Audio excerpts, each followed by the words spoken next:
Hey, hello, my name is Adriana Melgar, and I will be talking about standardized testing for the Hispanic population in the RGV and how it directly affects our population. I have a quote from one of my professors in the bilingual education program. He said, "Educators spend more time testing as opposed to actually teaching." And what he meant by that is that there is a lot of standardized testing that goes on during the year. Inside in total, like we take usually around 3 different standardized tests in the school districts here in the RGV. Those three are taken every single year. You have different tests. It depends if the student is an ELL or is not ELL. I will explain those terms in a little bit. Okay, since when has testing been more important than the learner's needs? That is my main focus question of my teaching document. Testing has affected the way teaching has affected the entire education system. And how it directly affects our community here in the RGV is because it is a low economic area, there are less resources for the students, which directly affects their scores. And of course, the language is also a big factor that plays into the kind of scores and tests we get. And the scores that the students are that they end up having on these standardized tests directly affect the funding as well of the school districts. Standardized testing is not designed for minorities to excel, like English language learners in the RGV.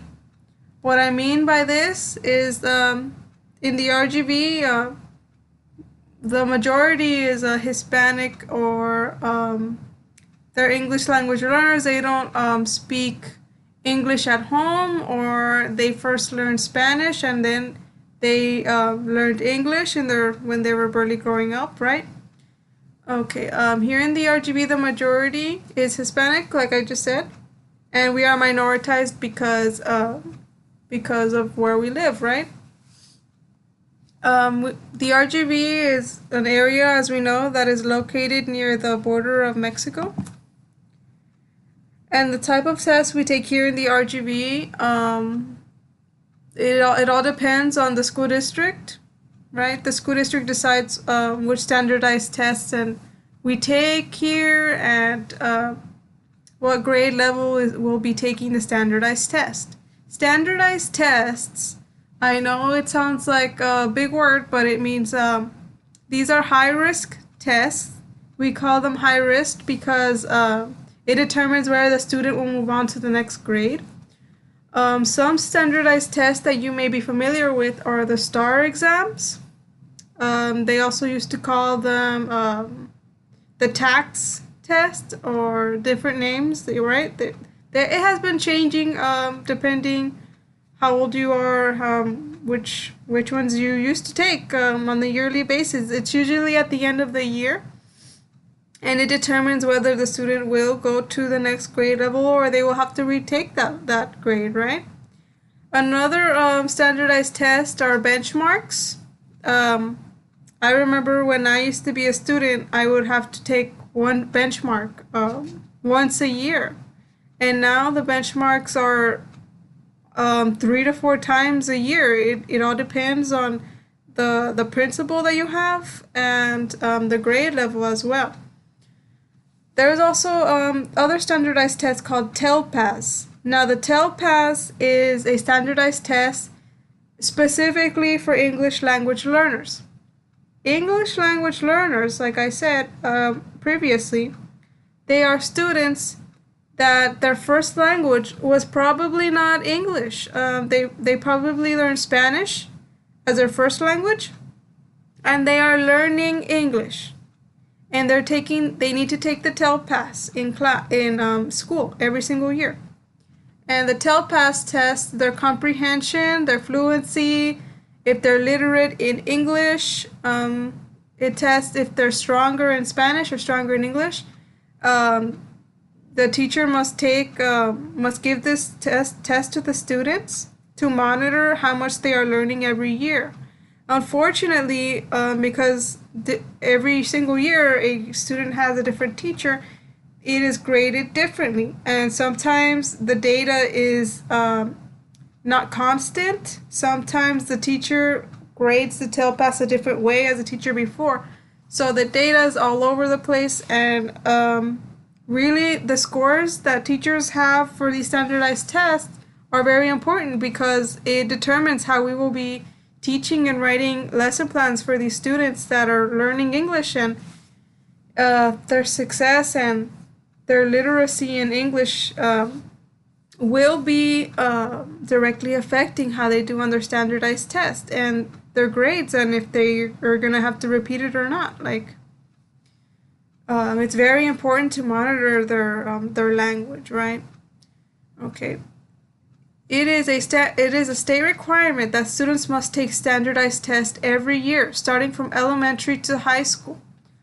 Students as young as 6 years old are testing in first grade. Now, right now, I'm a clinical teacher in an elementary, and I have been with these first graders, these 6-year-olds. They've been benchmarking twice already in the past 4 months. And they were tested in English, math, science, and in that grade, they don't even learn about science. Like, they're not even taught any science state learning goals. They have not been introduced to the vocabulary. So this is the first time I have seen that happen. Usually, first graders are tested on English and math because that is what they're learning at that age. Now, imagine this is your first year in school as a first grader, and you're barely learning how to read. And you're in the second month of being in a new school. You're probably barely learning English, and then you have to take a benchmark test. And the benchmark tests come in English. They are not in Spanish. Every single text is English. And imagine how that student may feel. This is why I had posted this over here, that minorities, these tests are not built for minorities to succeed. To be able to learn an entirely different language from your first language, it takes 7 to 8 years to be able to be completely fluent in a new language. And these students, they're being tested in English in the first 2 months of school. It is not exactly a fair ground for students that already know English. How is this directly affecting our community here in the RGV?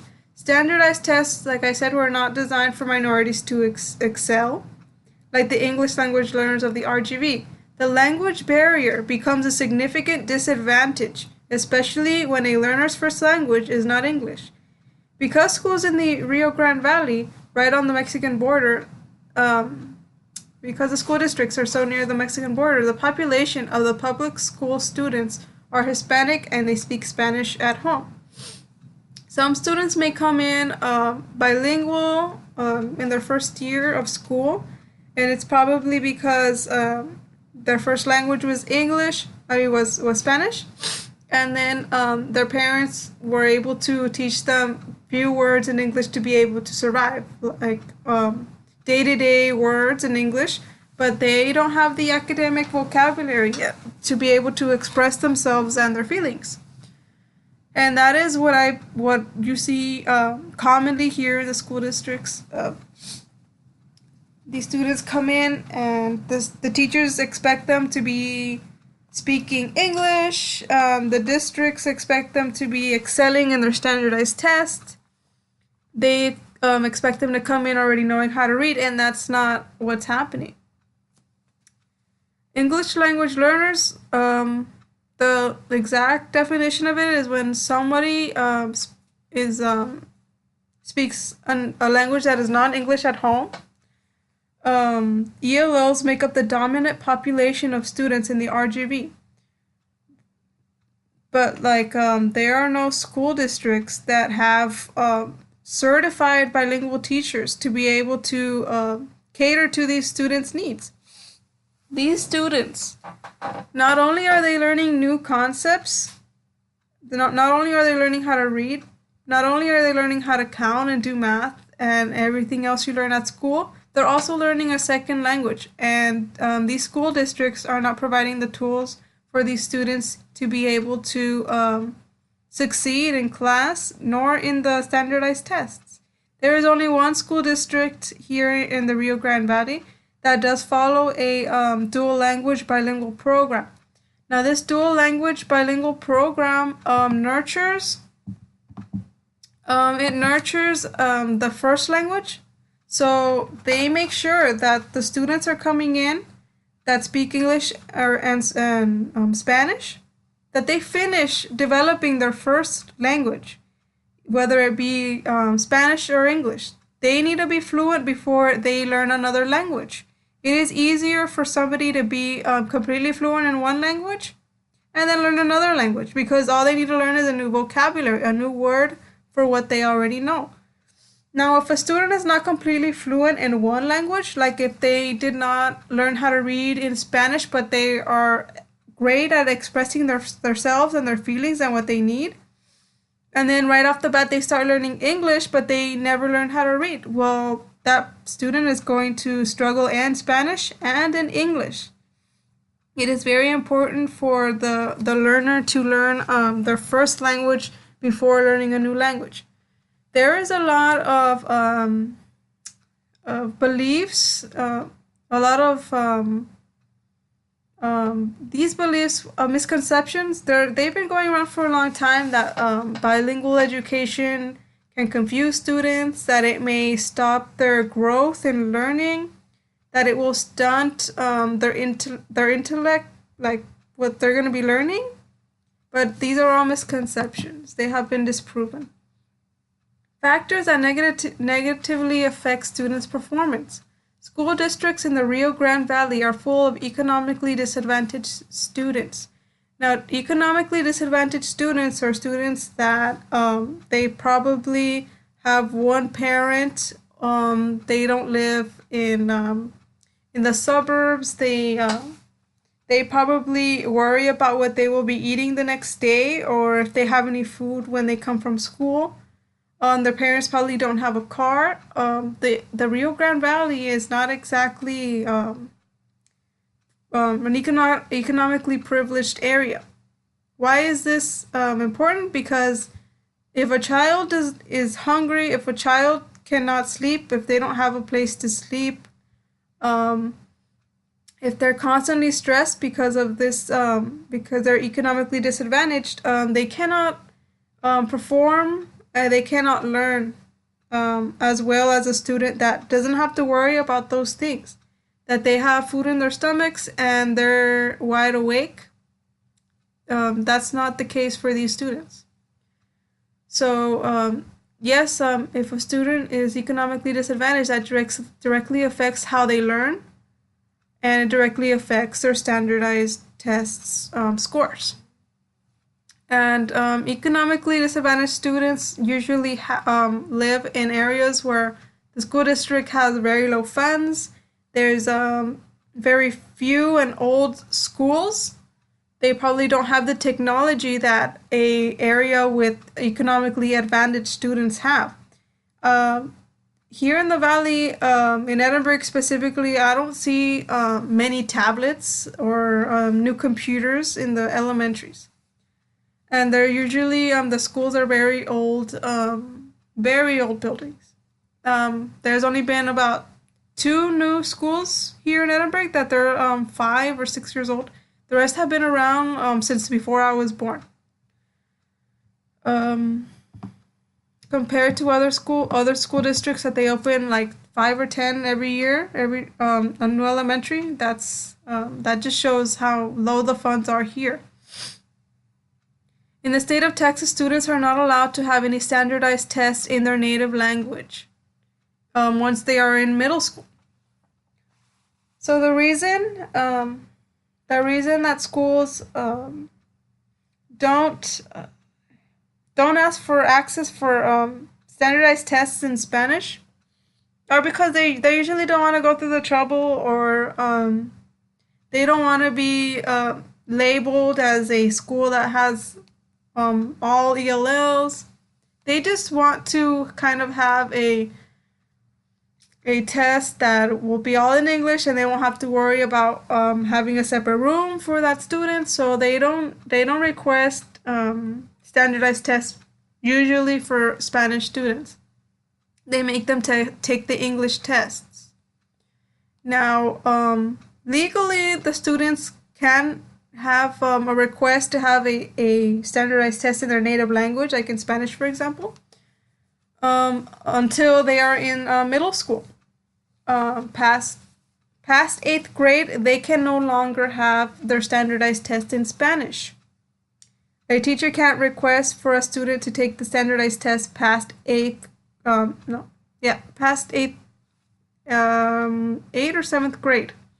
So the student has until 8th grade to learn English, to learn how to read English, to learn how to test in English, to learn all the material in English. If a student is coming from Mexico, let me give you an example. If a student is coming from Mexico and they're in 7th grade, well, they have until the end of 7th grade to be able to learn English, learn the content, and learn how to test in English. And maybe that 1 year is nowhere near enough for a student to be fluent in a new language, or even less to test in a new language. So that student already comes with a ton of disadvantages. They will probably never be able to pass the standardized test in 8th grade in English, and they will probably never go to high school because of that. And that directly affects if they're going to be dropping out at a very young age. They won't be able to move on to the next grade level because they don't pass the state exam. Now, let me show you a comparison of the bilingual programs in the Rio Grande Valley. There are two currently in the Rio Grande Valley. There's the dual language bilingual program, and that's only provided by one school district in the RGV. It is the PSJA Alamo San Juan district. They have the dual language program. Dual language program nurtures the native language and the second language. The program caters to bilingual and monolingual students. The goal is to make students biliterate and bilingual. What does biliterate and bilingual mean? That means that they can talk daily conversations, like with their parents, or their friends, or their teacher. They can talk in two languages fluently. Biliterate, they can read and write in two languages. That's what it means.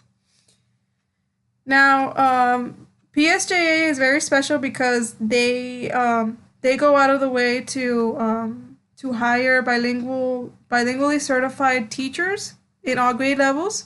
Sometimes they hire teachers from Spain to be able to help these children be bilingual and biliterate. Now, all the other school districts in the RGV have an early exit bilingual program. This program is designed to teach a student the English language instruction in 2 years. Now remember, I said earlier it takes up 7 to 8 years to be literate in a new language. Well, these programs expect students to learn English in 2 years or less. The goal is to have students to be literate in English as early as possible. 2 years is not enough. These programs are people argue that the reason that they have early exit programs in their district is to expose the students to as much English materials, books, instruction. They're trying to expose these students to as much English as possible. Now, if an adult were to be placed in an all-Chinese lecture class, do you think that they would learn? Of course they would not. I don't understand Chinese. Like, that's a new language, and I will probably never learn it. If I'm put in a classroom where nobody is helping me and I'm expected to just absorb this information, like, that's not the way teaching happens. That's not the way students learn. Now the solution to